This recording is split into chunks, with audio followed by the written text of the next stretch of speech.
Hi welcome to Sherin's kitchen. இன்றைக்கி நம்ம ஷெரின்ஸ் கிச்சனில் ஒரு சூப்பரான ஒரு பிரேக்ஃபாஸ்ட் ரெசிபி தான் பண்ண போகிறோம். நான் வந்து நேற்று ஊருக்கெல்லாம் போயிட்டு 2 நாள் ஊரில் இல்லை, ஊருக்கெல்லாம் போயிட்டு வந்துட்டு காலையில் எந்திரிச்சா கொஞ்சம் வேலைங்கள்லாம் இருந்தது. ஊருக்கு போகிறதுக்கு முன்னாடி பாத்திரம்லாம் கழுவி வச்சுட்டு போனது பார்த்திங்கன்னா அதெல்லாம் அங்கங்கே இருக்குது. இதெல்லாம் எடுத்து வச்சுட்டு அதுங்களும் என்னென்னா பசிக்குது, ரொம்ப பசிக்குது. மணி 9:15 ஆயிடுச்சா என்னன்னு தெரியல, இத்தனை நாள் பசிக்கவே பசிக்காது, இன்றைக்கி ரொம்ப பசிக்குது. ஏன்னா நைட்டு சரியாக சாப்பிடாதனால காலையில் வந்து சீக்கிரமாக ரொம்ப பசிக்குது. அதாவது ரொம்ப அப்படியே டயர்டாக இருக்கிற மாதிரியே பசிக்குது. அதனால சரி இப்போ ஒரு முட்டை தோசையும் ஒரு சிம்பிளாக ஒரு சட்னி ஒன்று செஞ்சுட்டு அப்புறம் ஏன்னா முட்டை தோசை இருக்குன்னா மாவு வந்து கம்மியாக தான் இருக்குது, அதனால அதை மேனேஜ் பண்ணுறதுக்காக முட்டை தோசை ஊற்ற போகிறேன். அதனால முட்டை தோசை ஊற்றிட்டு எல்லாம் எடுத்து வச்சு க்ளீன் பண்ணணும். க்ளீன் பண்ணிவிட்டு தான் மதியம் லஞ்சுக்கு என்ன செய்யணும் அப்படிங்கிறத பார்க்கணும். இப்போ வந்து நம்ம முதல்ல தோசை ஊற்றி சாப்பிடுவோம், அதுக்கப்புறமும் மற்ற வேலைகளை கவனிக்கலாம். இந்த அஸ்மா பிள்ளைகிட்ட சொன்னால் ஒரு வேலை செய்கிறதே கிடையாது. எந்திரிச்சு வந்து எடுத்து வைன்னு சொல்லிவிட்டு அது எந்திரிச்சு வரவே இல்லை. அப்புறம் என்ன பண்ணுறது, நம்ம தான் எடுத்து வைக்கணும். வரும், நான் எடுத்து வைக்கிறப்போ வரும் பாருங்க, நான் வைக்கிறேம்மா நீ போமான்னு சொல்லிட்டு வரும் பாருங்க. அப்புறமா இப்போ நம்ம வந்து தோசை செஞ்சுக்கலாம். இந்த ஷாஷா பார்த்தீங்கன்னா மேலே போயிட்டு அத்தா காணான்னு சொல்லி கத்திட்டுருக்கேன். மாமாவுக்கு வந்து அவங்க கூட வேலை பார்க்குற அண்ணாவோட பையனுக்கு வந்து கல்யாணம்னு சொல்லிட்டு அங்கே போயிட்டாங்க. அதனால அத்தாவை காணவே அப்படின்னு சொல்லிட்டு அது தேடிக்கிட்டு இருக்குது அந்த ஷாஷாப்பில். நான் வந்து இப்போ வந்து சமையல் பண்ணலாம், தோசையை ஊற்றி சாப்பிடலாம். மாமா வந்து மேரேஜில் சாப்பிட்ருவாங்க, நாங்கள் மட்டும்தான். அதனால நாங்கள் முட்டை தோசை கொஞ்சோண்டு மாவு வச்சு முட்டை தோசை ஊற்றி நாங்கள் சாப்பிட போகிறோம். நம்ம முட்டையை ஸ்டோரேஜுக்கு வாங்கின பாக்ஸ் வந்து ரொம்ப நல்ல யூஸ்ஃபுல்லாக இருக்குது நமக்கு. முட்டை தோசை பண்ணுறதுக்கு கொஞ்சம் இட்லி பொடி இருந்தால் நல்லாயிருக்கும். அந்த இட்லி பொடியை மேலே அப்படியே தூவிட்டு முட்டையை உடைச்சி ஊற்றி அப்புறம் சாப்பிட்டோம்னா ரொம்ப நல்லாயிருக்கும். இதுக்கு சட்னி கூட நமக்கு தேவைப்படாது, நம்ம இந்த இட்லி பொடி வச்சுக்கிட்டே கூட சாப்பிட்லாம், அவ்வளோ ருசியாக இருக்கும். அவசரத்துக்கு நம்ம சாப்பிட்ணும் அப்படின்னா சட்னி அரைச்சிக்கிட்டு இருக்க நேரம் இல்லை அப்படின்னா இந்த மாதிரி தோசையை ஊற்றினோமா, அந்த மாதிரி கருவேப்பிலை பொடி, உளுந்தம்பொடி, அப்புறம் எள்ளு பொடி இதெல்லாம் செஞ்சு வச்சுருப்போம் இல்லையா, அதில் வந்து நம்ம போட்டு சாப்பிட்டுக்கலாம். எதுக்கு ரொம்ப மெனக்கெட்டு செய்யணும் அப்படின்னு இல்லாமல் நம்ம வீடு தானே, தினம் தானே சாப்பிட்றோம், என்னத்துக்கு வெரைட்டியாக அப்படின்னு தோணும். நாங்களாம் அப்படிலாம் இந்த ரொம்ப கிராண்டாக இந்த வெரைட்டியெல்லாம் நம்ம வீட்டில் வந்து அந்த அளவுக்குலாம் செய்ய மாட்டோம். ஏன்னா சாப்பிட்றது எதை செஞ்சாலும் ஒன்று மட்டும் தான் சாப்பிடுவாங்க. இப்போ தேங்காய் சட்னி, கார சட்னி, சாம்பார் அப்படி செஞ்சோம்னா யாராவது நாம் என்னென்னா தேங்காய் சட்னியை மட்டும் ஊற்றி சாப்பிட்ருவேன். அதுக்கப்புறம் மாமா என்னென்னா சாம்பார் சட்னி ஊற்றுவாங்க. இந்த மாதிரி யாராவது 1-2 ஒருத்தர் இப்படி தான் 2 ஊற்றி சாப்பிடுவாங்க. எல்லாத்தையும் ஊற்றி ஹஸ்பக்குனா கார சட்னி, அசுமா கார சட்னி இந்த மாதிரி தான் போவாங்களா. அதுக்காக ஒரேதாகவே செஞ்சு முடிச்சிடுவேன், ஒரே சட்னியோட நான் முடிச்சிடுவேன் வீட்டில். தோசைகள் காயில் லேசாக தான் காஞ்சிருக்கு. நல்லா முட்டையை உடச்சி ஊற்றிடுவோம். ஒரு முட்டை 2 முட்டை கூட ஊற்றலாம், தப்பு இல்லை. கொஞ்சமாக அந்த இதுக்கு உப்பு சேர்த்துட்டு நல்லா கலந்து விட்டுருவோம். இல்லைன்னா தோசை முட்டையில் வந்து உப்பு இருக்காது, தோசை சாப்பிட்றப்போ மேலாப்பில் சாப்பிட்றப்போ உப்பே இருக்காது இல்லையா.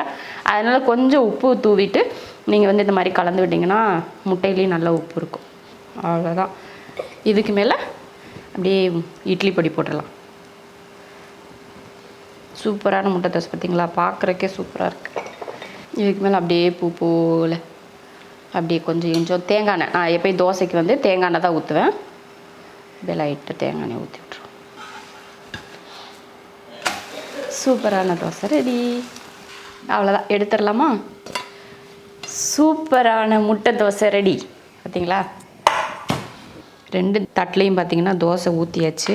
அஸ்மாவுக்கு என்ன வேணுமா என்னன்னு தெரில, ஆனால் நான் வந்து தேங்காய் எண்ணெய் ஊற்றி தான் சாப்பிடுவேன். நல்லா நடுவில் குழியை பறித்து தேங்காய் எண்ணெய், நல்லெண்ணெய், சிலர் வந்து நெய் கூட ஊற்றிக்குவாங்க. நாங்கள் வந்து தேங்காய் எண்ணெய் நல்லெண்ணெய் தான் ஊற்றிக்குவோம். சூப்பராக இருக்கும். அவ்வளோதான், சூப்பராக இப்படியே தொட்டு சாப்பிட்டோம்னா வயிறு ஃபுல்லாயிரும். 2 முட்டை போட்டோமா, அதனால் தோசைன்றதே மறந்துட்டு வெறும் முட்டை மட்டும் தான் தெரியுது. சூப்பராக இருக்குது அந்த மாதிரி சாப்பிட்றது, ரொம்ப நல்லாயிருக்கு. சரி, இதை சாப்பிட்டுட்டு வந்து மீண்டும் வந்து சந்திக்கிறேன்.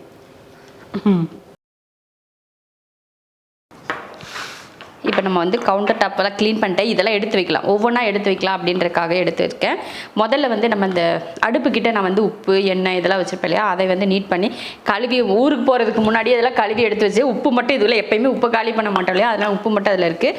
எண்ணெயெல்லாம் பாருங்கள் சுத்தமாக காலி பண்ணி எடுத்து வச்சுருக்கேன். இப்போ இதெல்லாம் ரீஃபில் பண்ணி எடுத்து அரேஞ்ச் பண்ணி வைக்கலாம். உப்பில் வந்து கொஞ்சம் அரிசி 2-3 அரிசி உள்ளே போட்டு வச்சிட்டோம்னா அது ஈரப்பதம் ஆகாமல் இருக்கும். நம்ம இப்படி ஆம்லேட்டு இந்த மாதிரி இதுக்கெலாம் கொட்டுறதுக்கு உப்பு தூவுறதுக்கெலாம் இது வந்து நமக்கு ஈஸியாக இருக்கும். இது நல்லா இருக்கும் பார்த்து. இது வந்து ஹோம் சென்டரில் வாங்கினேன். இது ரெண்டும் சேர்த்து வந்து 265 ரூபாய்க்கு வாங்கினேன். இப்போல ரொம்ப நாள் ஆச்சு வாங்கி. அதையெல்லாம் நான் வீடியோ உங்களுக்கு வந்து காட்டியிருக்கேன்னு நினைக்கிறேன். தீபாவளி பலகாரம் செஞ்சவங்க வீட்டில் கூட இவ்வளோ பலகாரங்கள்லாம் இருக்காது. எங்கள் வீட்டில் வரைக்கும் எத்தனை இருக்குது? 1 2 3 4 5 ஸ்வீட் பாக்ஸ் இருக்குது. 5 இங்கே 1 6 ஸ்வீட் பாக்ஸ் இருக்குது. அப்புறம் இங்கே முறுக்கெல்லாம் இருக்குது. எல்லாமே இது நம்ம பக்கத்தில் இருக்கவங்க எல்லாருமே தீபாவளிக்காக கொடுத்த ஸ்வீட்ஸ். இதெல்லாம் எடுத்து யாருக்காவது கொடுக்கணும். ஏன்னா இவ்வளோ ஸ்வீட் நம்ம சாப்பிட முடியாது. அதனால் வெளியில் யாருக்குன்னா கொடுக்கணும். ஏன்னா ஒரே நேரத்தில் இத்தனையும் சாப்பிட்றதுக்கு எப்படி நம்மளால முடியும்? அதனால் எல்லாமே இருக்குது. கொஞ்சம் கொஞ்சம் எல்லாருக்கும் வச்சு யாருக்காச்சும் கொடுக்கலாம் அப்படின்னு சொல்லிட்டு எல்லாம் எடுத்து வச்சுருக்கேன். எல்லாமே நம்ம பக்கத்து வீட்டு இந்த வீட்டில் இது அப்புறமா ஃபஸ்ட்டு வீட்டில் சிவாங்க வீட்டில் கவுண்டம்பாளையத்துலேருந்து 2 ஸ்வீட்டு, மகா காலராஜண்ணா அவங்க 2 பேர், இந்த மாதிரிலாம் நிறைய ஸ்வீட் வந்தது அப்படியே இருக்குது. எப்படி வர அந்த சந்தோஷமாக பாசமாக கொடுக்குறவங்க கிட்ட வேணான்லாம் சொல்லக்கூடாது இல்லையா? சந்தோஷமாக வாங்கி சந்தோஷமாக வச்சுக்கலாம். பாதி ஸ்வீட் வந்து சாப்பிட முடிஞ்சது, மீதியை வந்து சாப்பிட முடியல. அதனால் இதெல்லாம் அப்படியே இருக்கட்டும். காரங்களை மட்டும் எடுத்து வச்சுக்கலாம். இது வந்து சிவாங்க வீட்டில் கொடுத்த முறுக்கு, அதிரசம் இதெல்லாம். இது வந்து மகா வீட்டில் வாங்கிட்டு வந்த காரம். இதில் முறுக்கு வந்து காலி ஆயிடுச்சு. இந்த சிப்ஸ் மட்டும் இருக்குது. இது இருக்கட்டும் ஒரு வழியாக ஒரு ஓரமாக. நம்ம பக்கத்து வீட்டில் மீன் குழம்பு கொடுத்து விட்டாங்க. அதான பாத்திரம். அதுதான் சொல்கிறேன். ஆக மொத்தம் உங்கள் வீட்டில் ஒன்றுமே இல்லை, எல்லாம் அடுத்த வீட்டு சாப்பாடை தான் வாங்கி வச்சுருக்க போல அப்படின்னு கேட்குறா. இது வந்து இதில் ஸ்நாக்லாம் போட்டு கொடுத்து விடணும். கிச்சன் வந்து நீட் பண்ணியாச்சு. எல்லாம் இருக்கிற வேண்டிய இடத்துல இருக்க மாதிரி எல்லாம் எடுத்து வச்சாச்சு. இப்போ நான் வந்து என்னோடய கவுண்டர் டாப்பில் நான் வந்து என்னெல்லாம் வச்சுருக்கேன், இந்த மாதிரி பக்கத்தில் என்னெல்லாம் வச்சுருக்கேன் அப்படிங்கிறத உங்களுக்கு காட்டுறேன். இதெல்லாம் பார்த்தீங்கன்னா நான் இந்த மாதிரி ஒரு கூடையில் தான் வச்சுருக்கேன். கூடைக்கு மேலே அடியில் வந்து எதுவுமே நான் விரிக்கலை. ஏன்னா அப்போ தான் அடிக்கடி எடுத்து நம்ம வந்து க்ளீன் பண்ணுவோம். அதுக்காகவே நான் உள்ள பேப்பர்லாம் விரிக்கலை, அப்படியே எடுத்து வச்சுருக்கேன். ஒரு வாரத்தில் ஒரு நாள் 15 நாளைக்கு ஒரு நாள் எடுத்து இந்த மாதிரி கூடையை கழுவிட்டு வச்சா நல்லாயிருக்கும். இப்போ இதில் வந்து நான் உப்பு வச்சுருக்கேன், கல் உப்பு ஒன்று, அப்புறம் தூள் உப்பு ஒன்று எடுத்து வச்சுருக்கேன். அதுக்கப்புறமா உப்பு, பவுடர் உப்பு, கொஞ்சம் மிளகு தூள். இது வந்து நம்ம அதுக்கு தூவுறதுக்காக. அப்புறம் தேங்காய் எண்ணெய், தோசைக்கு ஊற்றுறதுக்கு தேங்காய் எண்ணெய்.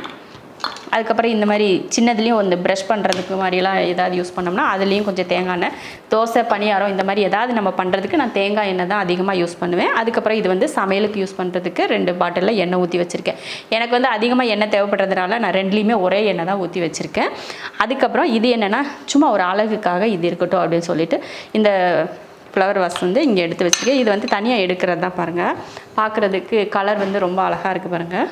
இதை வந்து சும்மா ஒரு அழகுக்காக இங்கே வச்சுருக்கேன்.